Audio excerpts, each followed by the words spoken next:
जय मसी। आज सोमबार मे 4 तारिक वैशाख 21 गते।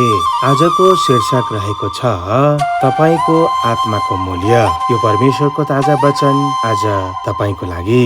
प्रियहरू, के तपाईले कहिल्यै आफूलाई पूर्ण रूपमा मूल्यहीन महसुस गर्नुभएको छ? जब तपाई वरिपरि हेर्नुहुन्छ र अरू मानिसहरूले हासिल गरिरहेका सबै कुरासँग आफ्नै निरर्थक जीवन तुलना गर्नुहुन्छ, सायद यो अलि बढाइ चढाइ होला। तर के हामी कहिलेकाहीँ आफूलाई संसारको हिसाबमा पूर्ण रूपमा काम नलाग्ने ठान्दैनौ र? मूल्यहीनताको कुरा गर्दा पृथ्वीमा सबैभन्दा बेकार कुरा के होला भनेर सोच्दा तपाई सहमत हुनुहुन्छ होला। चराको दिशा भन्दा बढी बेकार केही छैन। तर 19औं शताब्दीमा त्यही चराको दिशा ग्वानो सेतो सुन बन्यो। नाइट्रोजनले भरिपूर्ण भएकाले यो कृषि उत्पादनका लागि अद्भुत मल बन्यो, जसले विश्वभर कृषि क्रान्ति ल्यायो। पेरुका ग्वानो टापुहरूले अन्तर्राष्ट्रिय ध्यान तान्यो, जसका कारण सन् 1856 मा संयुक्त राज्य अमेरिकाले ग्वानो आइल्यान्ड्स एक्ट, यो अमेरिकाको एउटा कानून हो जसले ग्वानो पाइने खाली टापुहरूलाई अमेरिकाले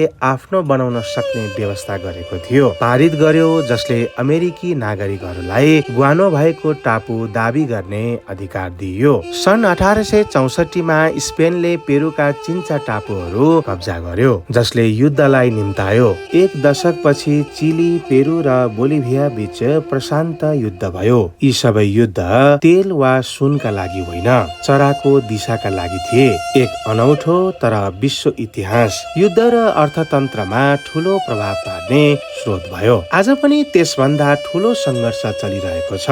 सायद तपाईले पनि कहिलेकाहीँ मूल्यहीन ठान्ने कुराका लागि संघर्ष गरिरहनु भएको छ होला। येशूले शैतान र आफ्नै बारेमा यूहन्ना 10:10 र 11 मा यसो भन्नुभयो, चोर त चोर्न, मार्न र नाश पार्न मात्र आउँछ, म त तिनीहरूले जीवन पाउन् र त्यो प्रशस्त मात्रामा पाउन् भन्ने हेतुले आए। म असल गोठालो हुँ। असल गोठालाले आफ्ना भेडाहरूका निम्ति आफ्नो प्राण अर्पण गर्छ।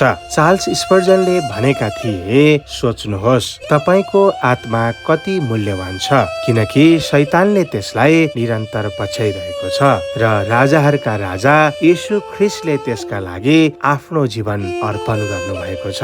प्रिय मित्रहरू, तपाई कदापि मूल्यहीन हुनुहुन्न, न त कुनै पनि मानिस मूल्यहीन हो। परमेश्वरको ताजा वचन आज केवल तपाईको निम्ति। आजको दिन तपाईको आशीषित रहोस्। परमेश्वरले तपाईलाई प्रशस्त आशीष दिउन्। जय मसीह।